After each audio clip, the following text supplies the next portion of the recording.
Guys अभी recently Leela palace and resorts के Q1 FY27 के रिजल्ट्स आए हैं and the company has reported great set of numbers.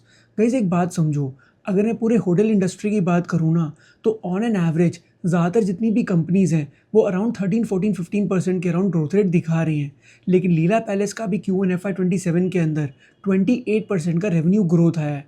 तो ऐसा कंपनी क्या कर रही है जिसकी वजह से इतनी अच्छी ग्रोथ रेट कंपनी मेंटेन कर पा रही है?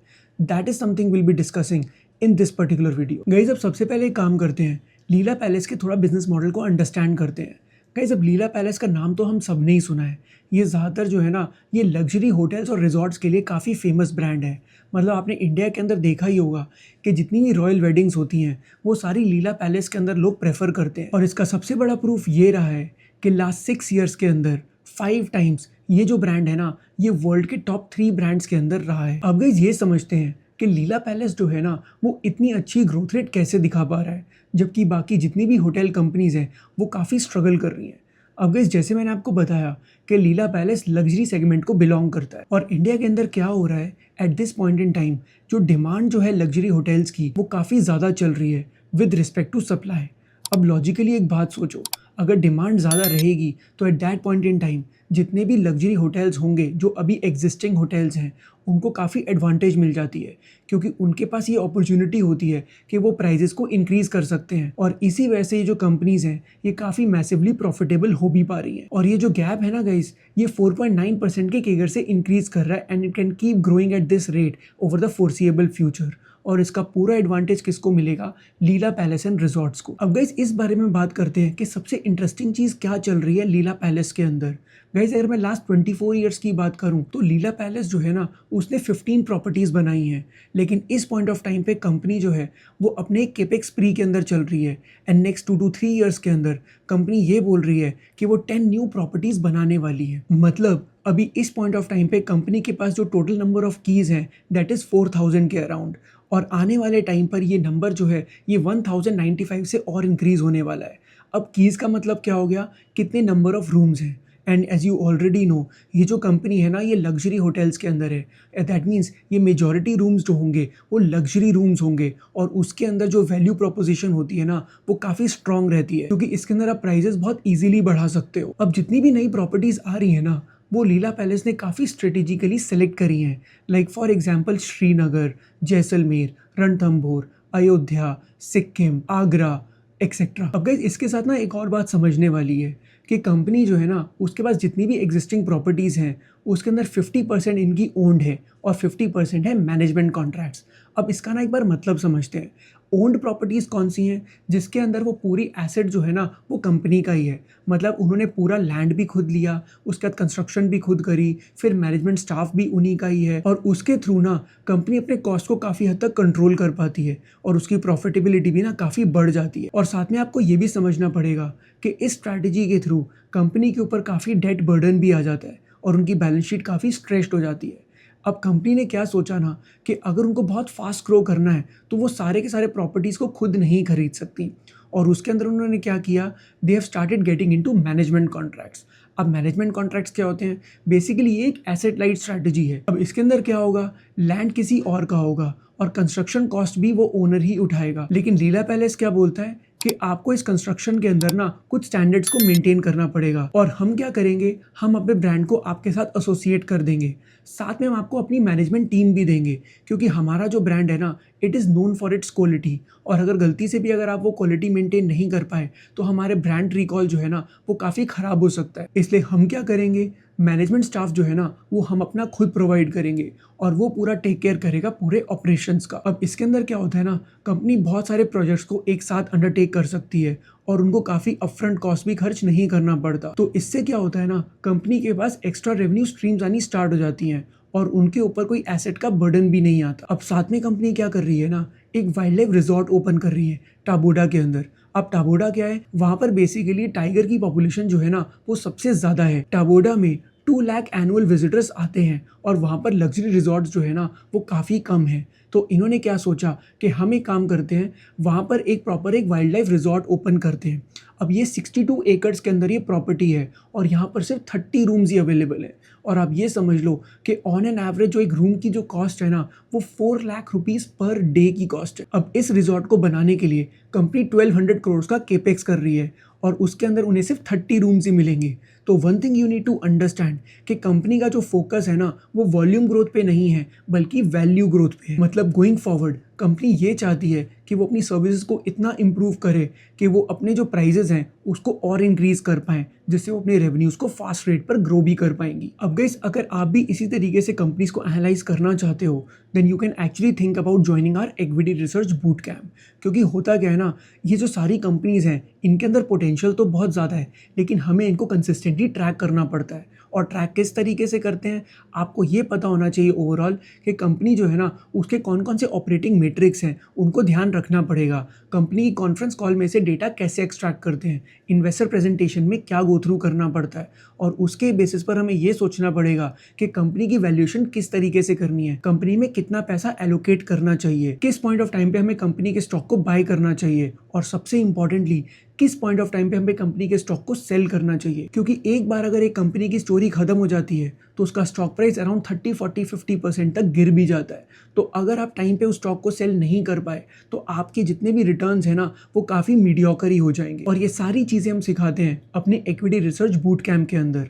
तो अगर आपको इसमें इंटरेस्ट है तो आप डिस्क्रिप्शन में दिए हुए लिंक को आप चेकआउट कर सकते हो। अब इस कंपनी के रिजल्ट्स को अंडरस्टैंड करने से पहले हम ना एक बार Q4 FY26 का एक बार बैकग्राउंड समझ लेते हैं, क्योंकि वो एक बहुत ही इंपॉर्टेंट क्वार्टर था और उस पॉइंट ऑफ टाइम पे काफ़ी सारी जियोपॉलिटिकल टेंशन्स हो गई थी। अब गाइस आपको एक बात तो पता ही है कि लीला पैलेस सिर्फ अपनी रॉयल वेडिंग्स के लिए नहीं जाना जाता, ये वर्ल्ड ओवर के अंदर काफ़ी बड़ा ब्रांड है और इसकी वजह से जितने ही फॉरेन टूरिस्ट हैं वो लीला पैलेस को काफ़ी प्रेफर करते हैं। और इसी रीज़न की वजह से इसके जो ओवरऑल रेवेन्यूज़ जो हैं उसका 54% तक कंट्रीब्यूशन फॉरेन टूरिस्ट से आता था। लेकिन Q4 FY26 के अंदर क्या हुआ, जैसे ही वेस्ट एशिया के अंदर क्राइसिस स्टार्ट हुआ, ईरान, US और इसराइल की वॉर हो गई, उस पॉइंट ऑफ टाइम पे बहुत सारे जो एयर बेसिस जो थे ना वो क्लोज कर दिए गए।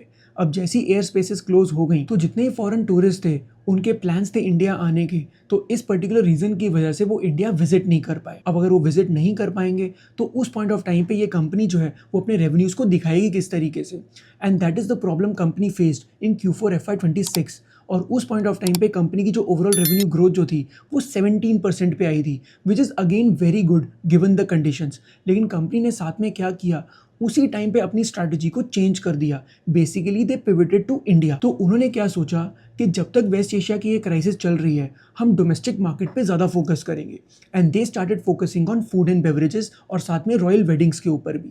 अब फूड एंड बेवरेजेस के अंदर क्या होता है ना guys, as you already know कि इसके जो रेंटल जो है ना पर डे के वो बहुत ही ज़्यादा रहते हैं, तो बहुत सारे लोग जो है ना वो इसको अफोर्ड नहीं कर पाते। लेकिन वो क्या चाहते हैं कि हम इनके रेस्टोरेंट्स के अंदर आकर थोड़ा सा लग्जरी फील ले सकते हैं, और इसी रीज़न की वजह से इनका जो फूड एंड बेवरेजेस सेगमेंट है वो काफ़ी अच्छा परफॉर्म करता है। और साथ में इन्होंने क्या किया, बहुत सारे इवेंट्स के ऊपर भी इंडिया के अंदर फोकस करना स्टार्ट कर दिया, और इसके साथ साथ उन्होंने एक प्रीमियम मेंबरशिप भी लॉन्च करी जो सिर्फ इनविटेशन पे ही मिल सकती थी। अब उसके अंदर क्या होगा, इंडिया के जितने भी एफ्लुएंट कस्टमर्स हैं वो उसका पार्ट बनना चाहते हैं, और उसके थ्रू इन्होंने क्या किया, अपने रेवेन्यूज़ को स्टेबलाइज करने की कोशिश करी, और वो काफ़ी हद तक इसके अंदर सक्सेसफुल भी रहे। अब गाइस इंटरेस्टिंग बात ये है कि Q1 FY27 के अंदर कंपनी ने 28% का रेवेन्यू ग्रोथ दिया YOY। लेकिन इसका मतलब ये नहीं है कि जितने भी फॉरेन टूरिस्ट थे वो वापस आने लग गए हैं। मतलब अगर मैं मंथ ऑन मंथ की बात करूं तो अप्रैल के अंदर जो फॉरेन टूरिस्ट का जो कंट्रीब्यूशन था वो 10% से डाउन था। अगर मैं मई की बात करूं तो 8% से डाउन था, और अगर मैं जून की बात करूं तो वो +1% पे था। इसका मतलब ये कि ओवरऑल अभी भी जो फॉरेन टूरिस्ट के थ्रू जो रेवेन्यूज़ आ रहे थे वो उतने स्टेबलाइज नहीं हुए हैं। साथ में गाइस Q4 FY26 की कॉन्फ्रेंस कॉल में मैनेजमेंट ने ये भी बोला था कि फॉरेन टूरिस्ट जो उस पॉइंट ऑफ टाइम पे नहीं आए थे, इसका मतलब ये नहीं है कि वो आगे रेवेन्यूज़ नहीं आएंगे, क्योंकि कंपनी ने उसके लिए क्या बोला ना कि हमने अपने फॉरेन टूरिस्ट को रिफंड नहीं दिए हैं। हमने उनको सिर्फ ये बोला है कि आप अगले 2-3 क्वार्टर्स के अंदर आप कभी भी अपनी बुकिंग फिर से करा सकते हो, और उस पॉइंट ऑफ टाइम पे हम आपको केटर कर पाएंगे। दैट मीन्स जो रेवेन्यू Q4 FY26 के अंदर नहीं आ पाया था वो कमिंग क्वार्टर्स के अंदर कंपनी बुक कर लेगी, which is again a very promising sign. लेकिन साथ में कंपनी ने क्या किया ना, डोमेस्टिक सर्किट के ऊपर भी फोकस ज़्यादा बढ़ा दिया है और इसी रीज़न की वजह से इनकी जो ओवरऑल रेवेन्यू ग्रोथ जो आई है इस पर्टिकुलर क्वार्टर के अंदर, वो डोमेस्टिक फोकस की वजह से आई है, जो कि एक और बहुत पॉजिटिव साइन है। क्योंकि एक तरफ कंपनी काफ़ी मैसिव कैपेक्स कर रही है और दूसरी तरफ अगर कंपनी एक नई स्ट्रैटेजी ना ला पाती to combat this West Asia crisis, तो उनका जो ओवरऑल ग्रोथ जो है ना गोइंग फॉरवर्ड, उसके ऊपर थोड़ा सा क्वेश्चन आ जाता कि क्या कंपनी जो है वो क्या इस चीज़ को मेंटेन कर पाएगी गोइंग फॉरवर्ड, अगर कोई प्रॉब्लम आ भी जाती है तो। But company has really rose to the occasion और उन्होंने बहुत ही अच्छा परफॉर्म किया है। अब गाइस कंपनी के नंबर्स को और फोकस करते हैं। अगर सबसे पहले अगर मैं इनके रेवपार के नंबर को देखूं तो ये पहले Q1 FY26 के अंदर ये अराउंड 12,000 रुपीज़ था और Q1 FY27 के अंदर ऑलमोस्ट 14,000 रुपीज़ तक आ चुका है। अब रेवपार क्या होता है? रेवपार का मतलब होता है रेवेन्यू पर अवेलेबल रूम। अब इसको समझने के लिए ना हमें साथ में दो और टर्मिनोलॉजीज़ को समझना पड़ेगा। लाइक फॉर एग्जांपल जैसे ADR की बात करते हैं। ADR जो है ना that is average daily rent, मतलब ऑन एन एवरेज जितने भी कंपनी के ओवरऑल रूम्स हैं ना उसके अंदर ये एवरेज रेंट कितना चार्ज कर पाते हैं। वो नंबर Q1 FY26 के अंदर था 18,800, लेकिन Q1 FY27 के अंदर ये नंबर 20,700 तक आ चुका है, मतलब 10% की इसके अंदर ग्रोथ आई है। और अगर मैं ऑक्यूपेंसी की बात करूं, ऑक्यूपेंसी पहले 63.6% थी, लेकिन ये ऑक्यूपेंसी भी इंक्रीज़ करी है टू 67.5%। अब ये वही वाली बात हो गई गाइस, अगर मान लो 100 रूम्स हैं तो पहले जो थे ना वो 63 और 64 के बीच में रूम्स ऑक्यूपाइड रहते थे, लेकिन अब 67 से 68 रूम्स जो है वो ऑक्यूपाइड रह पा रहे हैं। अब जितने रूम ज़्यादा ऑक्यूपाइड होंगे उतना ज़्यादा कंपनी को रेवेन्यू मिल पाएगा और एवरेज डेली रेवेन्यू अगर वो भी बढ़ रहा है साथ में, दैट मीन्स कंपनी ओवरऑल अपने रेवेन्यूज़ को इंक्रीज कर पाएगी। अब गाइस रेवपार जो होता है ना वो ADR और ऑक्यूपेंसी का प्रोडक्ट होता है, मतलब अगर आप ADR और ऑक्यूपेंसी रेट को अगर आप मल्टीप्लाई करते हो तो आपको रेवपार का नंबर मिल जाएगा। मतलब 20,722 को अगर आप 67.5 से मल्टीप्लाई करोगे, 67.5% से मल्टीप्लाई करोगे तो you will get around 14,000 rupees. इसका मतलब ये है गाइस कि कंपनी जो है ना वो अराउंड 17% से अपने रेवपार को ग्रो कर पा रही है और कंपनी ने पहले गाइडेंस भी ऐसी दी थी कि हमारा जो रेवपार है वो 15 to 20% के बीच में ग्रो कर पाएगा और कंपनी ने उसको कंफर्टेबली अचीव भी किया है। और साथ में आपको ये भी बता देता हूँ कि जितनी बाकी कंपनीज़ हैं वो अपने रेवपार को इतना अच्छा इंक्रीज़ नहीं कर पा रही, क्योंकि अगर मैं लेमन ट्री की बात करूँ, चाहे मैं चैलेट होटल्स की बात करूँ या इंडिया होटल्स की बात करूँ, ये जितने भी होटल्स हैं ना ये मिड प्रीमियम कैटेगरी के अंदर आते हैं। और मिड प्रीमियम कैटेगरी के अंदर क्या होता है, it is quite price sensitive. वहाँ पे अगर आप इतना प्राइस बढ़ाओगे तो कस्टमर किसी दूसरे होटल के अंदर चले जाएंगे और आपकी ऑक्यूपेंसी रेट काफ़ी कम हो जाएगा। इसलिए उस पॉइंट ऑफ टाइम पे ये जितने भी होटल्स हैं ना ये अपने एवरेज डेली रेंट को इंक्रीज़ नहीं कर पाते। ये ज़्यादातर फोकस किस चीज़ पे करते हैं, वॉल्यूम ग्रोथ के ऊपर। लेकिन लीला पैलेस का जो बिजनेस है वो एकदम ऑपोजिट है। वो वॉल्यूम पे इतना फोकस नहीं करता, वो वैल्यू ग्रोथ पे फोकस करता है और उसके बेसिस पर ही वो अपने रेवेन्यूज़ को इंक्रीज़ कर पाता है। अब लॉजिकली एक बात सोचो, इसका रेवपार जो है वो 17% के अराउंड आ रहा है, लेकिन इसका revenue growth that is around 28%। तो ये एक्स्ट्रा रेवेन्यू ग्रोथ कहाँ से आ रहा है? देखो मैंने आपको एक चीज़ बताई कि इनका फूड एंड बेवरेजेस जो है ना वो भी एक बहुत ही इंपॉर्टेंट सेगमेंट है और उसके थ्रू भी काफ़ी अच्छा रेवेन्यू आता है। तो काफ़ी हद तक ग्रोथ जो है ना वो फूड एंड बेवरेजेस के थ्रू भी आ रही है। और दूसरी चीज़ ये कि कंपनी कंसिस्टेंटली केपेक्स कर रही है और नए नए रूम्स को ऐड करती जा रही है, जिसकी वजह से क्या हो रहा है ना, नए नए रूम्स जितने ऐड होते जाएंगे उतना ये रेवेन्यू ग्रोथ जो है वो और इम्प्रूव कर पाएगा। और यही रीज़न है कि कंपनी अपनी रेवेन्यू ग्रोथ को 28% पर लेकर आ पाई। लेकिन आपको एक चीज़ समझनी पड़ेगी कि ये जो कंपनी है ना ऑन एन एवरेज अपने रेवेन्यूज़ को 25 to 30% के बीच में ग्रो कर सकती है ओवर द फोर्सिएबल फ्यूचर। मतलब वही वाली बात हो गई, अगर कंपनी इसको एग्जीक्यूट करती रही, क्योंकि लॉजिकली सोचो एक होटल बनाने में बहुत टाइम लग जाता है and execution is most important, और उसके अंदर कोई भी डिले हो गया तो ओवरऑल कंपनी की रेवेन्यू ग्रोथ जो है ना वो भी काफ़ी रुक सकती है। तो ये एक सबसे बड़ा जो ऑब्स्टेकल जो होता है ना इन कंपनीज़ के अंदर वो यही होता है कि एग्जीक्यूशन जो है इट बिकम्स एक्सट्रीमली इंपॉर्टेंट और आपको इसको कंसिस्टेंटली ट्रैक करना पड़ेगा।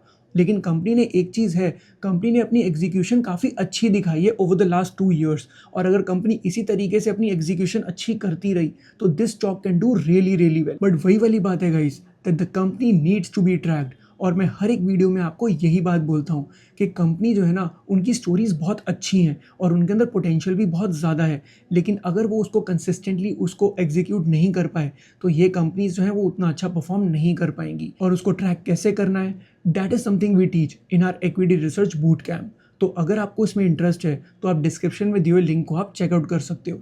And if you like this video then don't forget to like, share and subscribe to the channel. I will see you in the next one.